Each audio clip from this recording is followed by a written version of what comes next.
जय जय दाता आनंद साईं, जय जय दाता आनंद साईं। ओम साई सर्व साक्षियाय नमः। जहाँ लोभ तहाँ पाप है, खसम बुलावे लोभ। लोभ पूरा ना होए, मन में आए क्रोध। लोभ ही रहे क्रोध में, जहाँ क्रोध तहाँ काल। लोभी क्रोधी जीवड़ा, उल्टी चाले चाल। हर की भक्ति के बिना मनुआ रहे अशांत। हर इच्छा में जो रहे, सो पाए श्रीकांत, सो पाए श्रीकांत। ओम साई परिपूर्णाय नमः। श्री साई गीता श्लोक नंबर 783। लोभ पाप का बाप है। लोभी पुरुष स्वार्थ में इतना अंधा हो जाता है कि अपने खसम यानी कि ईश्वर को भी भूल जाता है।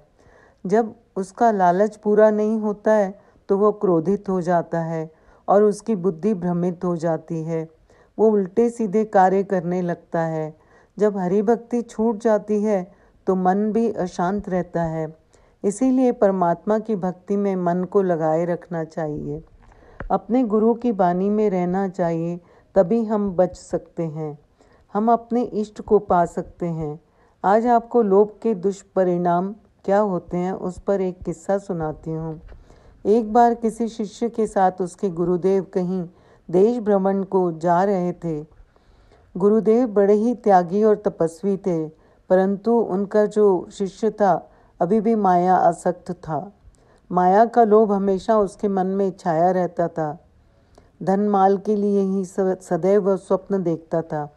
राह चलते चलते एक जगह जंगल में उन्होंने दोपहर को एक वृक्ष के नीचे बसेरा किया। निकट गांव से शिष्य मधुकरी ले आया। संत और शिष्य दोनों ने भोजन किया। संध्या समय गुरुदेव घूमने चले गए। शिष्य अकेला ही वृक्ष के नीचे बैठा था। बैठे बैठे स्वाभाविक ही अपने हाथ की लकड़ी से जमीन कुरेदने लगा। मिट्टी नरम होने के कारण लकड़ी उसमें धंस गई। शिष्य को आश्चर्य हुआ। उसने और खोदना शुरू किया। हाथ भर गड्ढा खोदकर उसमें से पीतल की गागर निकली, जो कि सोने चांदी की मोहरों से भरी हुई थी। यह देखकर वो प्रसन्नता से उछल पड़ा। सामने से गुरुजी आते दिखाई दिए। उसने उन्हें धन मिलने के बारे में बताया। ये सुन गुरुदेव ने समझाया कि बेटा, तू क्या करेगा इस धन का, ये विपत्ति और दुख की खान है। अब ऐसा कर, उसे फिर पूर्वतः शीघ्रता से धरती में गाड़ दे और आगे चलते हैं। परंतु शिष्य हट करने लगा कि महाराज, हाथ में आया हुआ धन कैसे छोड़ सकते हैं। लेकिन गुरुदेव बोले, ये धन दुखों की खान है। यदि तुझे विश्वास नहीं होता है तो कल तुझे इसका कुपरिणाम प्रत्यक्ष दिखा देंगे। और उन्होंने आगे प्रस्थान किया।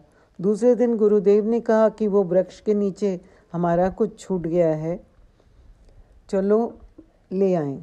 इस वृक्ष के पास पहुँचे तो क्या देखते हैं, 8 लाशें पड़ी हुई हैं।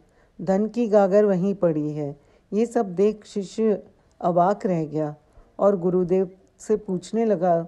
संत महात्मा भूत भविष्य वर्तमान के ज्ञाता होते हैं, परंतु प्रत्यक्ष में साधारण मनुष्यों की भांति अधिकतर मौन रहते हैं। लेकिन जब उनकी मौज हो जाती है तो दूसरों के हित के लिए सब कुछ बता भी देते हैं। उन्होंने शिष्य को कहा, तुम्हें लोभ का परिणाम दिखलाने यहाँ लाए हैं। हमारे जाने के बाद यहाँ 8 व्यक्ति आए। संयोगवश धरती के कुछ नरम होने से एक व्यक्ति का पांव वहाँ धंस गया। खोदने पर उन्हें गागर प्राप्त हुई। 8 ने बराबर संपत्ति बांटने का तय किया। भूख ने उन्हें सताया तो 4 गागर के पास रुके। 4 गांव में से भोजन लाने गए। चारों के मन में कुटिल विचार उत्पन्न हुआ कि हम अपना भोजन करके उन चारों के भोजन में जहर मिला देंगे। और उधर चारों ने भी यही सोचा कि उनके भोजन लाने के बाद उनके सोने पर उन्हें मार देंगे और बाद में भोजन करेंगे।